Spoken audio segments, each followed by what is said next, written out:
What do you think of the beer here? Not a lot. No, I can see that. Do you want another? If you insist. It's my go, isn't it? Yes. Will you get them if I give you the money? Nope. Philip.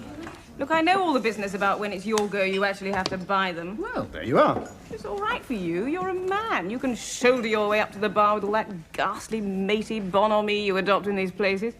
Pint of beer in a thin glass, Chief. Oh, yeah, what's yours? Oh, and a G&T, Squire. Cheers. And it's all over. Very different for a woman. Well, I know. I get propositioned on all sides. I become the butt of half a dozen sexual jokes that I don't understand. And occasionally fondled.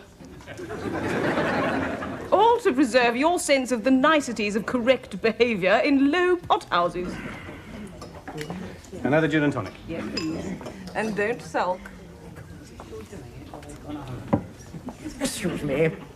Do have a light? Afraid I don't smoke. Wise girl. I wish I didn't. There is somebody sitting there. Oh, really? I can't see him. No, I mean, he has just gone to get our drinks and he will be back in a moment. I shan't intrude. I'll just use it while he's gone, huh? Quite nippy, isn't it? For the time of year.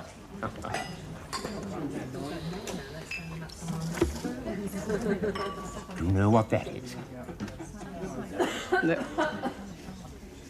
No, I don't know. It's amazing the things there are in the world. Quite amazing, yes. For instance, that is a motion picture. It's a still photograph. Philip, that's not the time, is it? Well, more or less, yes. Why? God, my watch has stopped. No, I've got to go. Now. Really? Now? I thought... Afraid so. Got to go to Watford and Corby and all stations north. My God, I'm late. I'll see you on Friday. I'll phone. Well, no, look, I'll come with you. No, Philip, there's no point, really. Drink your beer. I'll phone. Must dash. Bye. Bye. It's amazing things there are in the world. I'm Cedric. How do you do? What do you reckon that is? Well, I don't know. No, I have no idea at all. There's quite a story behind that. Really? Yeah. You take a good look at it and tell me what you think it is. I say, you wouldn't care for a gin and tonic, would you? There, boy. That's most awfully decent of you. You'll be very surprised when I tell you. Cheers. Cheers.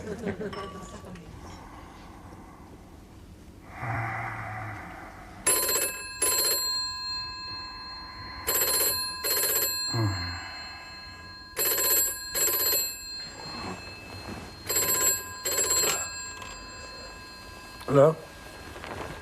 Yes, I'll pay. 2:30? Hello, love, what's wrong? Oh, no. Oh, no, I know the M1, Liz. Really, I do. That's the one with the little bits of motorway between all the traffic cones. Oh. Yes, I heard what you said. I have woken up, really. You've broken down. And the breakdown vehicle has got a snapped half shaft. And you've left your briefcase with all your credit cards downstairs. Apart from that, everything's going all right, is it? Well, I'll bring it up to you. Yeah. Look, which junction are you at? Yeah, okay. I'll drive to that junction. If I haven't seen you on the hard shoulder, I'll see you in the next service station cafe. Which one is it? Oh, that one. Oh, well, I'll bring a flask and some food then, okay?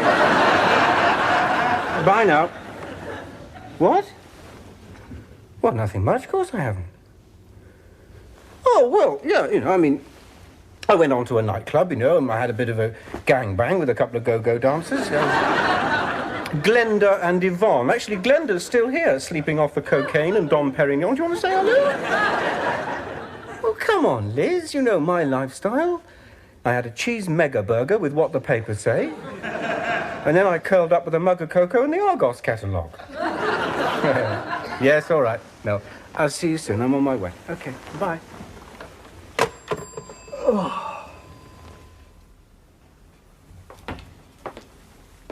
Where is he? Not in yet. Has he phoned? Not yet. Damn it all, even his excuses are late these days. Claims analysis? Oh, hello, Sarah. No, it's on the top shelf. Yes, it is. I put it there myself. Oh, not in that cupboard. That's the sun lounger cupboard. Well, which cupboard do you mean? Oh. No, I don't use that for polishing the kitchen floor. Well, because it's paint stripper. No, it came in one of those square tins, and Richard wanted it because it was just the right shape for soaking his bicycle chain in. So I emptied it into that polish bottle. Yes, that's his bike. No, he never uses it, no. Well, he couldn't get the chain back on. Did you do much of the floor? No. It's just that Brian laid those tiles, and I think it was a bit of a difficult job. Well, because it was just after that that Richard started using really bad language for the first time. You poured it straight on, did you? Yes, I see. Is it a very deep hole? No. They're not real tiles. It's called Easy Stick. There's a spare roll of it in the football cupboard. Look, don't worry about it, Sarah, really. It's not your fault. I'll see you tonight. Bye. Oh, Lord. Brian will be livid. It is awful stuff, that Easy Stick. It's a pig to lay. Is that your sister? Yes, she's staying with us. Where is he? Not in here.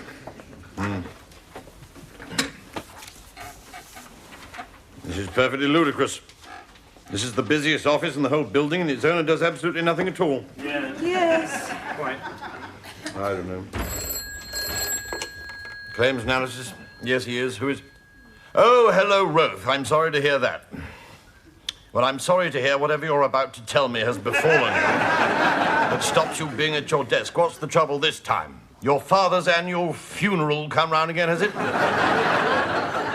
Oh, you've broken down on the motorway, dear me. Still, the car's all right, is it? Well, you know, look in when you can, old chap. Yes, I mean, you don't really do anything when you are here, so I don't suppose anybody will notice, really. Goodbye.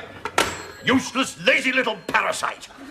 Never here, God Almighty, never bloody here. Oh, I'm sorry, Ruth. I'm a bit disquieted this morning. You see, I may be spending my early retirement in a prison cell. What? Yes, we had the police round last night. The police? What did they want? My son-in-law, the Hackney boot boy. The doorbell went. After supper, this was. My family all around me, a lovely sight. Alice changing the grandchildren's paddy pants. Miranda decorating their playpen with cutouts of Duran Duran. And Yobbo doing his painting. Painting? Oh, yes. The back of his motorcycle jacket. A traditional country scene. A nocturnal graveyard with skulls, bloodied stilettos, and eyeballs red. It used to say, skins for Maggie. But he's got a bit worried about media bias recently, so he thought he'd change it. Anyway, the doorbell went.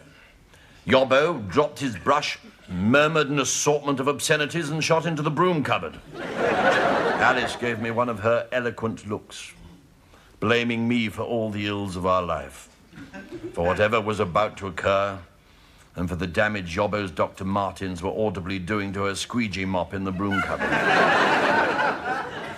She can effortlessly convey all that in a single glance. She's a tragic loss to the film industry. Anyway, Miranda and I went to the door. There they were, the lads in blue. Was Yobbo in? Yes, I said. No, said Miranda. Masterfully, I saved the situation. He's just come in, I said. He's just popped out, said Miranda.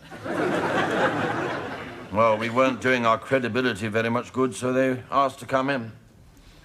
Well, what happened? Claims analysis. Oh, yes. It's my wife. Oh, yes. Put her through, Karen, would you? Hello, Alice. How are you?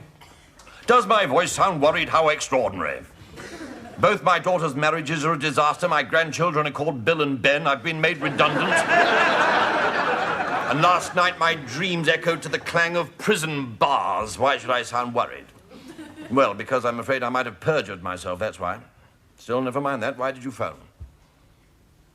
What? That's the only reason you phoned? Yes, Alice. Yes, I'll buy you a new squeegee mop on the way home. Oh, God.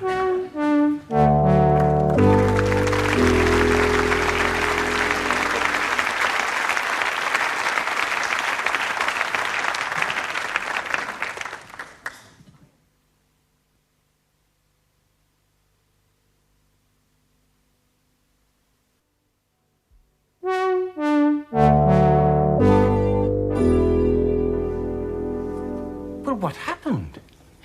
Oh, it was a classic, Ruth. They caught sight of the painted jacket and were quietly examining its gaping tombs and bloodied coffins. Cheerful-looking garment, sir. And suddenly there was this awful noise from the broom cupboard. They stepped into the hall, opened the cupboard door, out steps Yobbo, mops falling all around him and his foot in a plastic bucket. The plain-clothes one held the door open, peered inside. Quite small, your room, sir, isn't it? He said. Having a bit of a tidy up then, are we, sir? Said the other one. I tell you, it was like being raided by Morecambe and Wise. Oh, dear me, dear me. Miranda's standing there holding back reservoirs of tears, shaking like a turbocharged spin dryer. Alice is prostrate on the Draylon three-seater, cherry magenta to match her hair. Yobbo goes into overdrive. I never seen no tellies. The music centre was paid for. I got a receipt for the videos, only seen me jacket at the cleaners. I was squirming. It was so sad. Well, what did they say? Well, they just goaded him on. In the end, he made himself a suspect for everything, from the great train robbery to being Lord Lucan. Eventually, he finished. There was a long pause. Then they revealed they'd called round because the tax was up on his motorcycle. God. But even there, you see, well, obviously this motorcycle is in a suspect condition. A friend of Yobbo's is interested in buying it. So they went off to test its 0 to 60 time in a quiet street in Hampstead Garden suburb at about 1 o'clock in the morning. After about 20 minutes of time trials, the friend said, well, it'd be a really nice bike once they got a silencer for it. He's begging them to come round, isn't he? What did they do? Well, by now they had such a library of books to throw at him, the poor chaps didn't know where to start. Eventually, the Andy Crawford one said, well, sir, as the Chinese say, a journey of 1,000 miles begins with a single step. Let's start with your motorbike, shall we? That was Tuesday. God, I hate that sofa. Cherry magenta. Little William and Benjamin lying on it, fast asleep, while their father gets hauled off to the Nick. They're lovely children, Ruth. Absolutely enchanting. But I looked at them and I wondered, what are we going to offer them? Yobbo's a product of our time. We haven't, in all honesty, offered him much, have we? A high-rise, an appalling school, no hope for the future. What about his kids? What about me? Out of my ear at 54. I don't know. Yobbo's father's doing time, you know. Is he? Oh, yes. I carry no torch for sadistic brigands like him. But I sometimes wonder whether making men spend 20 hours a day, 3 at a time, locked in a communal lavatory is a symptom of a reasonable society. Anyway, they came back and said that Yobbo had claimed he was with me on the night the hi-fi store was raided. Was this true? Yes, I said. Andy Crawford looked decidedly sick at that, I can tell you. You could swear to that in a court of law, could you, sir? Yes, I said. Were you with him? What were you doing on the 17th of the month before last between 7 and 9 p.m.? I don't know. No, well, neither did I. As it turned out, he was telling the truth. Alice keeps a diary, you see. Funny the things you find out in times of crisis. It's a 5-year one, Snoopy on the cover and a little gold lock. Well, I didn't know that, you see. I didn't know that at the time. I looked at him, I looked at Andy Crawford, and I thought of William and Benjamin, and I thought of that little thug Gaskell from head office who's thrown me on the scrap heap. And for a moment, I didn't know whose side I was on. No. And when I said it, Roth, it was wonderful. It was so liberating. My heart was going like a steam hammer. I felt like James Cagney on that prison roof. I was terribly disappointed when I discovered I'd been telling the truth. Oh, well. So now I've only got one worry. What's that? It's driving me mad wondering what Alice writes in that wretched diary.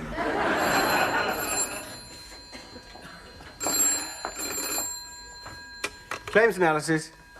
Oh, no, I'm afraid she isn't. Can I take a message? Oh, yes. Oh, dear.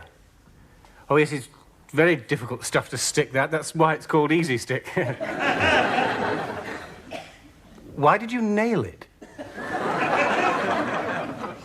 What, right through the pipe? Is there water coming out now? Oh, I see. Look, I think I'd better write this down. You had to have a plumber out, yes? But in order to get to the pipe, he had to rip up much of the kitchen floor, yes? Yes, I'll tell her, Sarah. What's the good news? You've got the chain back on Richard's bicycle. Okay, fine. Yes, I'll tell her. Yeah. Bye. Ah. Hello, Ruth. Off on any long-distance motoring tonight, are you? How touching that you should take an interest in my personal affairs, Nappy. Now, I thought tonight I'd just have a few quiet drinks. Bye-bye.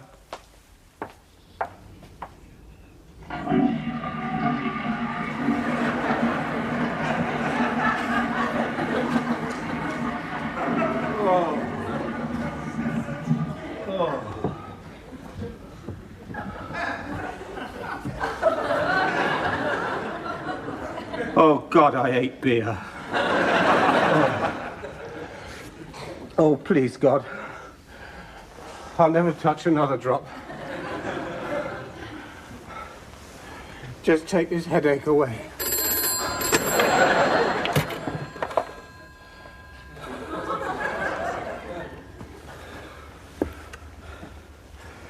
Good evening. Yeah. I'll pay for it. Hello, Liz. Please, could you whisper? Before you go any further, I can't come up to you tonight. I'm plastered. Legless. The breathalyzer would catch fire. Also, there's another reason why I can't drive up to you tonight. You've got my car. I know it's a lockable filler cap, Liz. I gave you the key when I filled it up in the service station. I know I did, Liz. I took it off my keyring.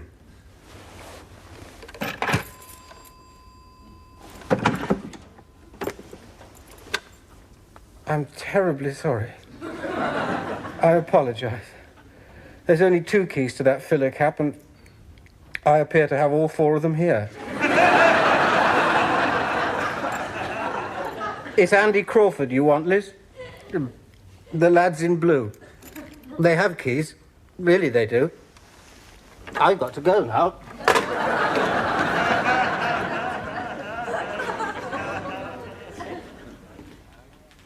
Neither of them?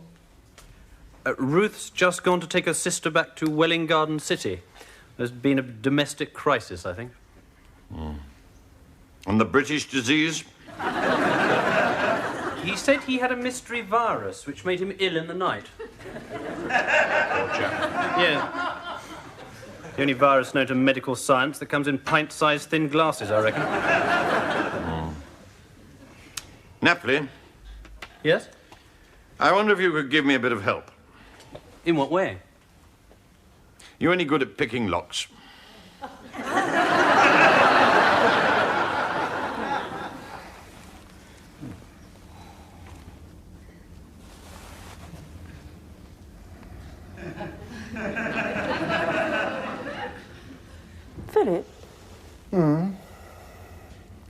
Why did you just look at your watch? Oh, I don't know. Checking that we did it fast enough, are you?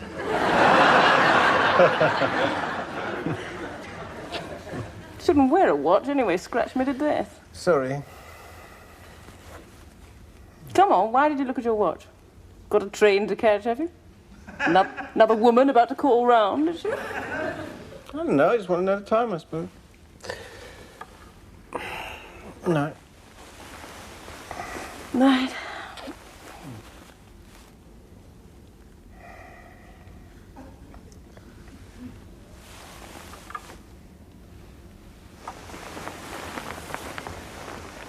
I know why you looked at your watch.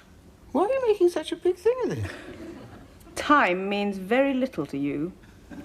You're late for work as a matter of course. Good. If I arrange to meet you anywhere, you're never punctual. Liz? I've been to at least 6 movies with you where we've missed the first 10 minutes, and I've spent the whole of the film wondering what it was that was done by whoever it was that done it. All I did was I glanced at my watch. But there is one thing that you can set your body clock to.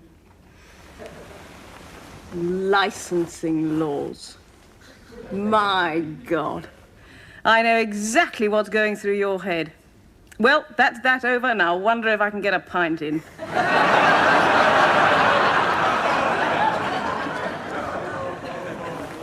What time is it? Just after 10. Just tell me one thing. Mm-hmm. In a straight fight, who wins, me or a pint of beer? Oh, I mean, I am an attractive woman. I never denied it. I could have a real man, one with hair all over his head. Oh, you can't. I've had 2 sleepless nights. I'm totally knackered. Straight after Brookside, you said, right, nice early night. I thought, what a considerate man. I am. What time is it? Just after 10. A little drink would be nice, wouldn't it? Mm. Have we got time? Of course we are. We can't go to the local, though. Why not? There's this dreadful bore there who will not leave me alone. Keeps going on and on about wild men, apes and such. It's got this appalling photo he keeps showing. Oh, yes. Photo of what? A Yeti dropping.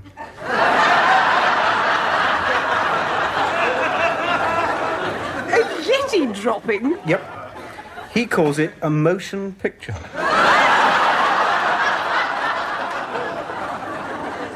Why?